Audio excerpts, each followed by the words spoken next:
أعوذ بالله من الشيطان الرجيم بسم الله الرحمن الرحيم الرحمن علم القرآن خلق الإنسان علمه البيان الشمس والقمر بحسبان والنجم والشجر يسجدان والسماء رفعها ووضع الميزان ألا تطغوا في الميزان وأقيموا الوزن بالقسط ولا تخسروا الميزان. Assalamu alaikum. My name is Abdul Hamid Ismail. I am the father of Razia Ismail.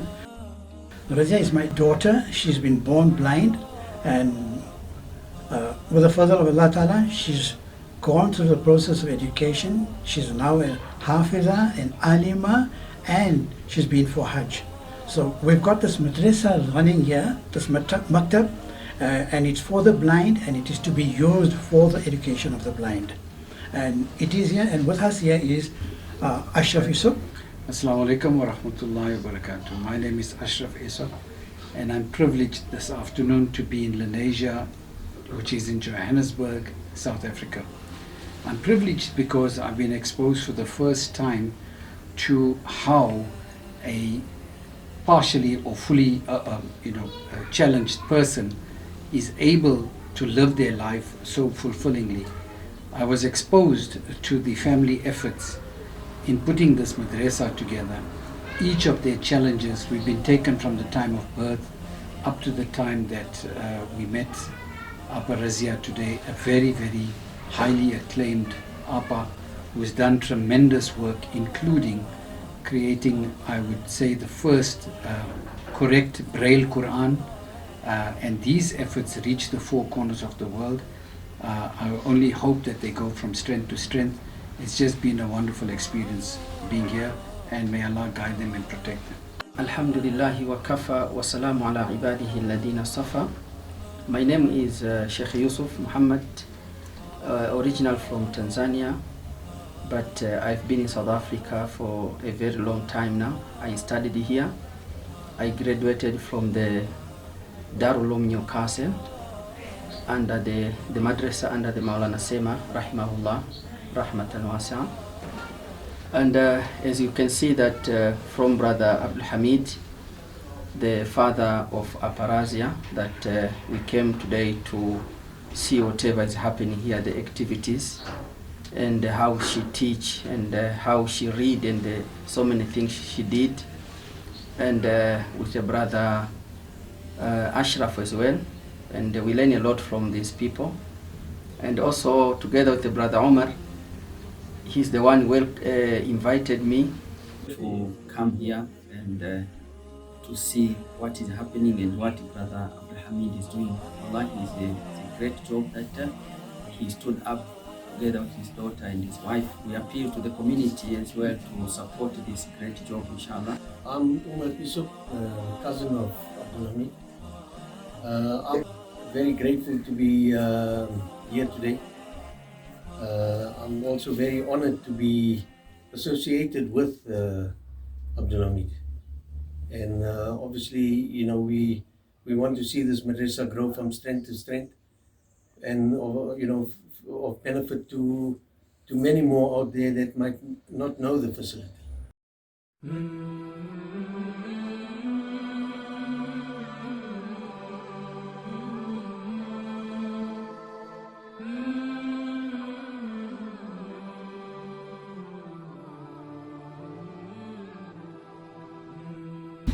Okay, let's start from the beginning. When we're talking about Braille, our story goes back, as I told you, we know the story, but we can't prove the story, that it's an Arabic invention. A Syrian invention. Our story goes back many years. This is the story that we've been led to believe about this man. He was a little youngster and living in Paris. And in those days, Paris was the hub of everything. And those were the years of the Napoleon Wars. And In that school that this youngster was going, this youngster is going to school there, we won't give you his name yet.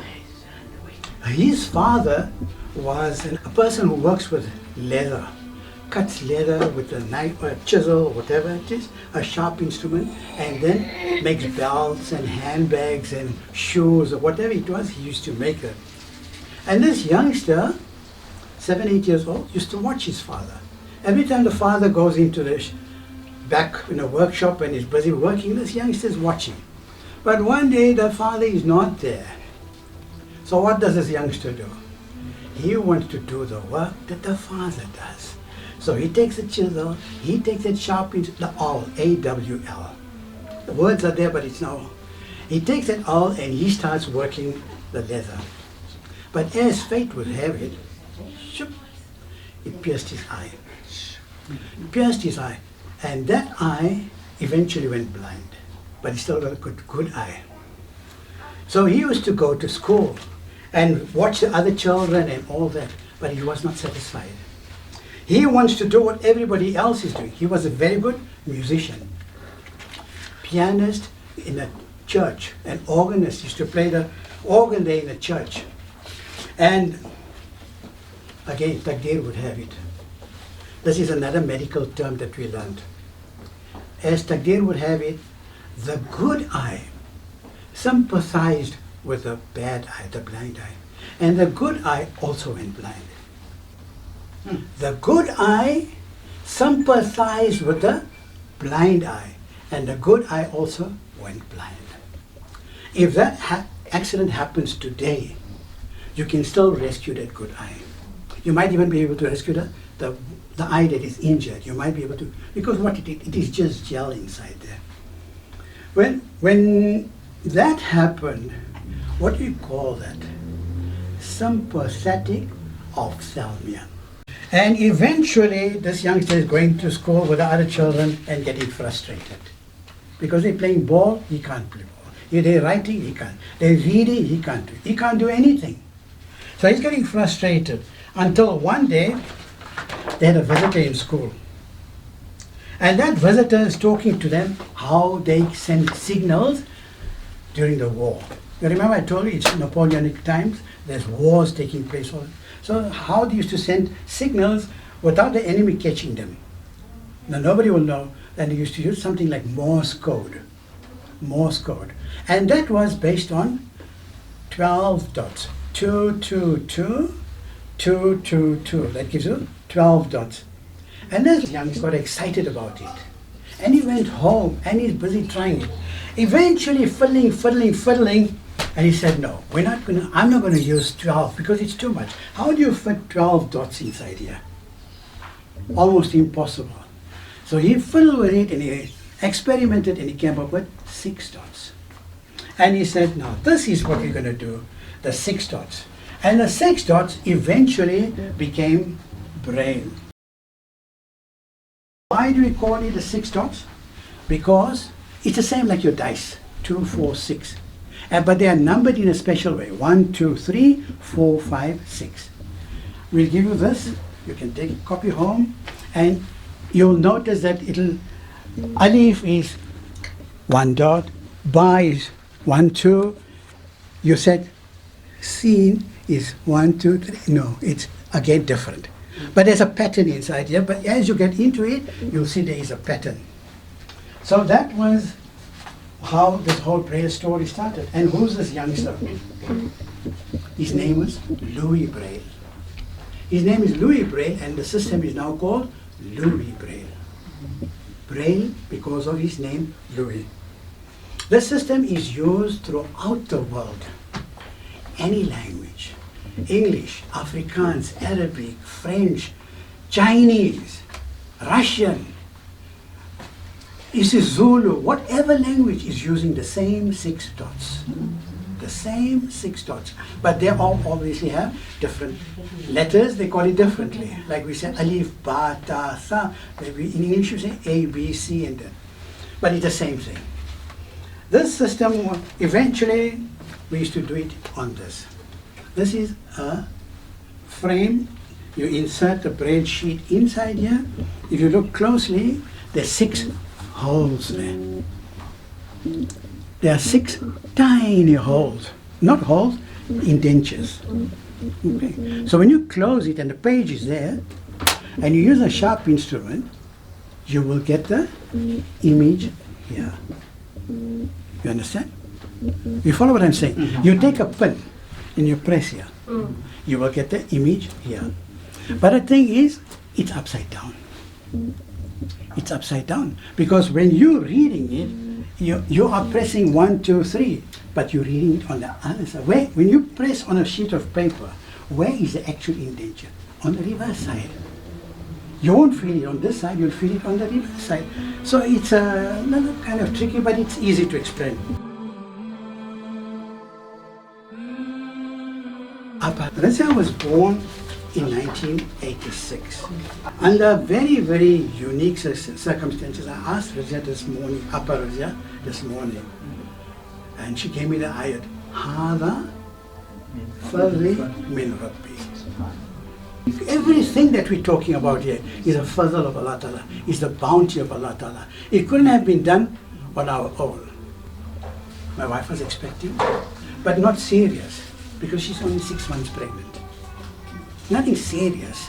We still got a long way to go for 9 months, 9.5 months. It was Saturday night, 30th of June, 1978. 79. My father walks past the room. We're all living together in the passage, and he happened to look in the room, and my wife is on the bed. My father, he knows the signs, and he's called me, Hamid, rush her to the doctor. Rush her to the doctor. I made her quickly jump into the car, and we drove down to a Dr. Monshi. He passed away a few months ago. We went there, we're sitting there, and I'm telling the receptionist that, look, doctor said, I must come, there's an emergency. No, I can't do anything. You have to wait your turn. You have to wait your turn. Wait your turn. Hada min fadli Rabbi. Allah Ta'ala is delaying us. We don't understand it, but He is delaying us. And then we got delayed further, and then we go into His rooms. What were you sitting there and do? You should have come immediately. You should have don't worry about the queue. You should have come in. Now we're getting a lecture, what we should have done. But your reception told us, no, you got to jump into the car. I'm writing out this letter, and you don't stop at any robot. I drove. My wife, my sister, my elder sister, and we drove. And he's telling us, he spoke to the doctor. Now the day before, this is on a Saturday. On Friday, we went for a routine checkup to the gynecologist, Dr. Hurwitz, an old man. He's still alive. His son has taken over. We went to him. No, this doctor says, I phoned Dr. Hurwitz and you must rush. He's going to wait for you there. Where? Park Lane. Park Lane was the clinic at that time. Nelson Mandela used to go for treatment there. Now Abdul Hamid is going for treatment there. What are we going to do? Hada min fadli Rabbi. This is again a mercy from Allah Ta'ala. Had Razia been born, I'll tell you that. We rushed there. I drive in, and they're waiting with the bed, what do you call it? The bed? Stretcher. The stretcher, they're waiting there. Into first room. And the next thing, the baby's born. After a while, I'm sitting there. One of the nurses going this way, that way. One of the nurses are holding a silver stainless steel dish, walks out, green cloth on it, and walking. When she saw me, she says, Ach, sis toch. And the nurse that saw to Razia was a Swiss woman from Switzerland. When she said it, I said, well, this is gone. She hasn't survived. We went. After a while, the gynecologist walks in. You won't believe, Saturday night, he's at a party in Houghton. In June, he's wearing a brown velvet suit. And he walks in, greets me, and he said, I'll be with you shortly. He goes inside. Comes back afterward. She didn't survive. But we'll try our level best. He went away. Some time later, we're still waiting there. And he comes back rushing to me. He says, we got her breathing. She's breathing. Don't worry, we've called the pediatrician. The pediatrician came after a while. He goes inside her. I went inside. You won't believe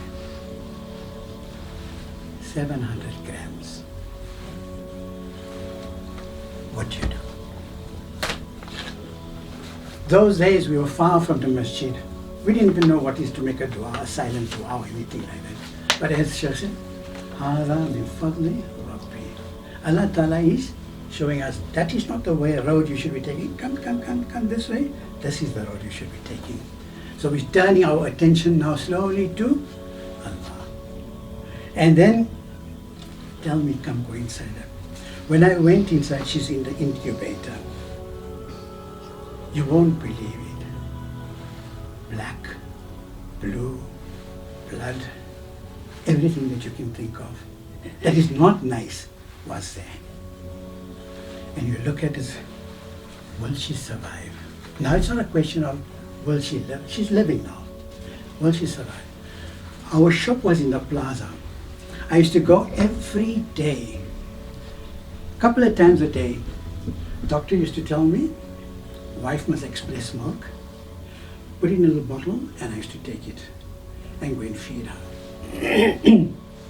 And over I used to go in there. Many times I walked into the clinic, into the neonatal section, just without permission. She had stopped breathing. She wasn't breathing. I would go inside, no shoes. You're supposed to wear those. Socks in, gloves in. I used to go inside and I used to watch what they used to do. And she starts breathing. I do that CPR myself, and there we are. She started breathing. It happened about 6 times over the course of how many months? She was in the incubator about 3.5, 4 months. The period of her incubation, her gestation period, she covered it up there. After 2-3 days, the manager calls me. Mr. Ismail, I'm going to see you. We go into the office. Now you're in trouble. When they say, I want to see you, what does it mean? You're in trouble. As a teacher, as a principal, you know the story. Go face the wall there. I'm coming to see you. When we go inside, Mr. Ismail, you've got problems. She's going to be here for a long while, if she lives. And if she lives, it's going to cost you a fortune. This is Park Lane. And if you want, we can transfer her now to Coronation Hospital. We'll take her to Coronation, but it tells me, I'll tell you what they'll do. If she was born in Coronation, into the incinerator. Into the incinerator. For those that don't know what is an incinerator, it is an oven. It's a place where they burn what they don't want. Haza min fadli Rabbi, today she's there. Long struggle. Over and over and over, from one doctor to another doctor to the. When she eventually came home, I realized it when you're playing with her. My wife realized it, family realized, but nobody's talking to each other that she's not looking at us. When you're playing with her, she's not looking at you.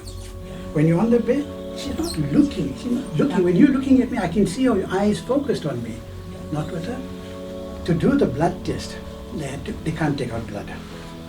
It's too small. They took her blood from here, from the Achilles heel, from here.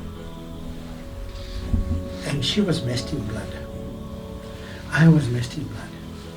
My wife is messed in blood. We're full of blood, carrying her this way and that way and struggling. And we're coming out in the passage, and here comes this doctor, the specialist. Do I take his name? I've got his letter. Dr. Cumming, pediatrician. He's also late. So he comes and he says, my boy, your daughter is blind. She'll never see again. Just like that. Your daughter is blind. She'll never see again. We're coming back, and now the emotions start taking over. We're coming to the plaza. We go straight into the storeroom. My father is there. I'm there now. It's emotions upon emotions. My father comes and says, "But what's going on here?" He sees us in tears. He sees us crying. He said, "Then what's going on?" And I told him what the doctor said. And this again, my father taught us a lesson. Totima hongyo. So what about it? So what about it? We told him, but she's blind. He said, Totima hongyo. What is it? Again, it's a lesson for us. Hada min fadli Rabbi. If she's blind, so what? Go forward from here. Go forward. From one thing to the other thing. We took her to madrassas all over here in Lens. From Noor Islam, the biggest madrassah, they turned her down. When she didn't walk. You know how children walk from 1.5, 2 years old? They're crawling and they're jumping here and going there, and then eventually start walking. She didn't walk, she didn't crawl. Again, wife was in a bathroom, busy with her hair and all that, and impulse took the comb and said, "Come baby, hold here." Took the comb, gave it to her and said, "Now hold it. Now come. And then she took her first few steps. Without any thought, without any ideas of what you're going to do, how she's going to walk. At about 3.5 years, she started walking. And we went to all the madrasas. No. I used to teach at home. It's para, and she memorized it, the 30th para. As a little baby. We saw the potential at that time. Eventually, there was one Maulana, he's still alive, Maulana Ibrahim. Down the road on this road, the Karolias had a madrasa running there. They took her in. And the Appa used to teach her. Appa Fatima, she's late. She started teaching Razia. We eventually moved to Pietermaritzburg. We needed to go to school. We decided we're going to take her to school. Now, how do you detach yourself from the family? We're a close-knit family, all together, living together. Now we must go. Separate yourself, not easy. We made mashwara, talked to my father, encouraged us. No, go. Go. He saw the potential, he saw that something must be done. So we went to Maritzburg. Schools opened on the 19th of January. That was in 1986. On the day before, 18th of January, we're driving down to Pietermaritzburg. We got one or two blankets, we got a pot and a little electric kettle, and we're going to start our home. We don't know where we're going, we got nowhere to go, we don't even know where we're going to stay. In the shop when I was there, one woman was pushing a pram. In the corridor, she was pushing a pram and she was going past, and I saw the baby inside there. And she came into the shop. And then as she's walking around, I looked at the baby, I studied the baby, I saw the signs. I saw the sign. Now we are the experts now. So I told her, "Can I tell you something?" I asked her first, "Can I tell you something? Do you mind? I hope you don't take objections or not." She said, No, tell me. I said, "Do you know your child has an eye problem?" She said, "No, we are aware of it. She can't see." So that made it easy. Now we're talking blind person, blind parent and parent. And we talked, and we're going to go to Pietermaritzburg, and we're going to do this, and we're going to take her to school. She says, "You're going to Pietermaritzburg. My father is living there." So now he says, "You go there, you're going to stay there." She made the phone calls and all. So now we got a place to go stay. They put us up there in the outbuilding for a full week. We lived there for a while, for a week or so. And then she started school and madrasa from that house. Eventually started school there, and Razia did very, very well. In the first few days, she got promoted already. In the first 2-3 days, she got promoted. Then she went into the next grade, she got promoted again. In 1 year, she got 2 double promotions and went on. Every award that you can think of, she won every award. Up to matric, she got every award, every subject, alhamdulillah. And as for Braille, she's a master. She won every Braille award. The story of Braille, is very interesting. This youngster, as we told you earlier on, his name is Louis Braille. And this is the method that he invented. 6 dots, and they're numbered in a specific way. Not 1, 2, 3, 4. It's 1, 2, 3, 4, 5, 6. And if you put them in different combinations, you get different letters. If you take 1 and 2, you get a B. There's a B, or in Arabic, ba, B. And now you wonder why I'm doing this way. You'll see the reason soon. Then we got an alif or an A. So you got B, A, and we're going to skip a little bit, leave the C out. We're going to do a D. 1, 4, 5. This is a D. What happens if you want to write numbers? 7, 8, 6. How do you write it? You have to use what is known as a number symbol, a numeral symbol. You put this in front of this, tell the reader that this is not a D, this is a number. Who can tell me what number would this be? This is a D on its own. Yes. But like this, it's a... Somebody said it. This is a number 4. It's a 4. A 4. A, B, C, D. 4. Oh, okay. So, if you put all together like this, and you put your number sign, you got your number sign, and then you put your B, come now,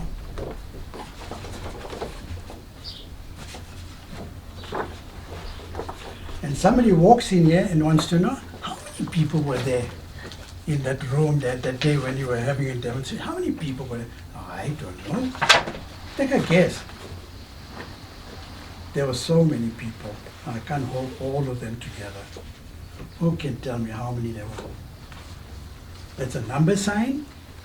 There's a B, and an A, and a D. Number sign B. B, A, D. If I didn't have the number sign, how many people were there? If I didn't have I don't have the number sign here. There's no number sign here. There's how many people? B, A, D. 7. No. B is how many? B is 4.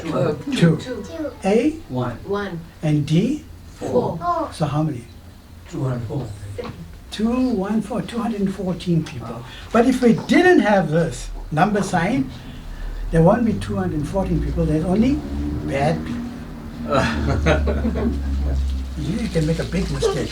So you have to write the right thing. But another amazing thing is, Braille is used for every language in the world. Razia has got ability to read. This is a cell. The 6 dots is a cell. And Razia has got the ability to read 4 different kinds: English, Afrikaans, Arabic, and Maths. Maths is a code on its own. So she's got the ability to read. So if she's reading, there's English, Afrikaans, Maths, Arabic, and she'll be able to decide it. Your finger has to tell you, no, Arabic, no, English, no, Afrikaans, and it goes like that. Braille is done with this, using this machine. It's called the Perkins Braille. It's not a typewriter.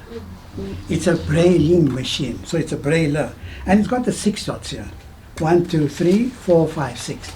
This key in the middle is to give you a space. Can you see what is happening here? You are moving. This bar is moving. This one is to take the paper up. This one is to take the paper back. Very good.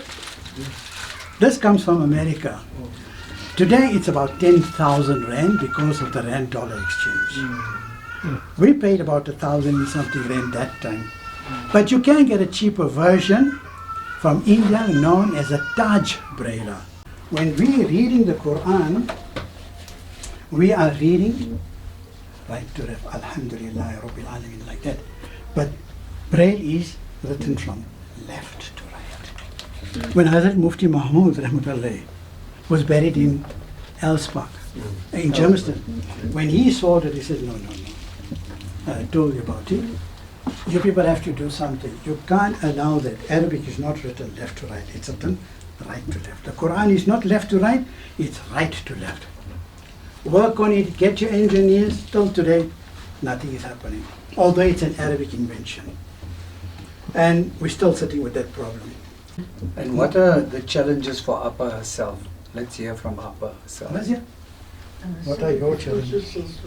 For us to be able to teach more, to teach Braille and to teach as best as possible so that the person can learn. And the challenge is also for the students to be able to learn so they can appreciate the lesson. Once they learn, then the lesson is very easy and the lesson is successful. Then it makes it very easy for them to learn. Alhamdulillah, to me it was something that was meaningful for me because I studied it and I learned as well. So it was meaningful for me. And to the sighted person it's also meaningful because they can know how you study and how you read. I want to mention that Braille itself is a process. Braille, and especially Arabic Braille. Once you do the course, as you're doing the course, you are learning the Arabic Braille. So that's also a big help. Then you learn the Arabic Braille and then you learn to read the kitabs in Braille and study and write exams on it. Is this in English or in Arabic? Arabic. Okay, read. من كنعان إلى مصر انتقل يعقوب عليه السلام إلى مصر وانتقل معه أولاده. They moved from Canaan ila Misra, and now they started a new life and something like that. Yeah. We've identified one challenge. Your father said that the challenge is that the Arabic script is written and read right to left, which is what we don't have. Now, that challenge can maybe be put out to all the Muslim universities, right? From the east to the west, from Malaysia to Medina and beyond, Massachusetts as well. And ask the engineers to work with people like yourself, using the technology, machine that you have and other advanced systems, to find out how we can resolve this problem. I think that will be quite a contribution from them, using all their expertise, so that we can meet the challenge of getting the script to read from right to left, inverting in the same way that you would read the Quran, but in Braille.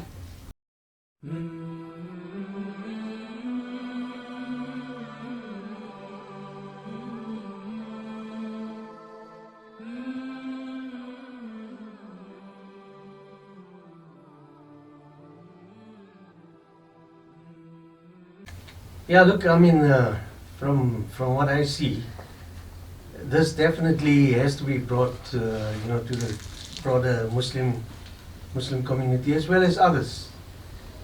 That I mean, we coming here today, this is an eye opener. We've never expected to see this. So I'm grateful to Abdul Hamid for giving us this opportunity, for Ashraf Yusuf, for Sheikh Yusuf, and as Ashraf has put the challenge out, even the tech people. I mean, there's so many Muslims that are involved in technology and stuff like that. Come on, here's the challenge. Alhamdulillah wa kafa wa salam ala ibadihi alladhina safa. Mashallah, today we visited brother Abdul Hamid here by his house, mashallah, and he welcomed us very nice with his family, and we had a super lunch here, mashallah. The biryani was very, very tasty and very nice, mashallah. Alhamdulillah, we really enjoyed it. And another thing that it was very surprised when we came to this room, and we can call this Madrassah, yeah, Maktab. Mashallah, things are happening here. Myself, I never saw something like this since I was born.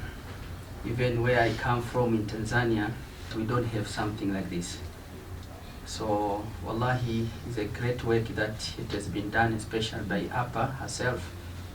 and to find an alima and doing this kind of the work. And this is a blind. You have to know that there are people that Allah Ta'ala gave them eyes, but they can't do so much work like how Abba she did. But Abba she was reading Qasas Nabiyyin, subhanallah, that many students, those who we studied with them, some they could not even read, and they have eyes. But now Abba sitting here and reading with this language, it was really amazing, you know. So as a community, they have to look after these things, you know. They have to try to wake up and to support this work. And as you know that this kind of the people, Allah subhanahu wa ta'ala, He just choose few of them. So if they go, so it means that the ummah, we don't have this kind of the people. So let us support them and let us be with them, and whatever the help they need, let us support and help them, so that this kind of work should not be stopped, inshallah.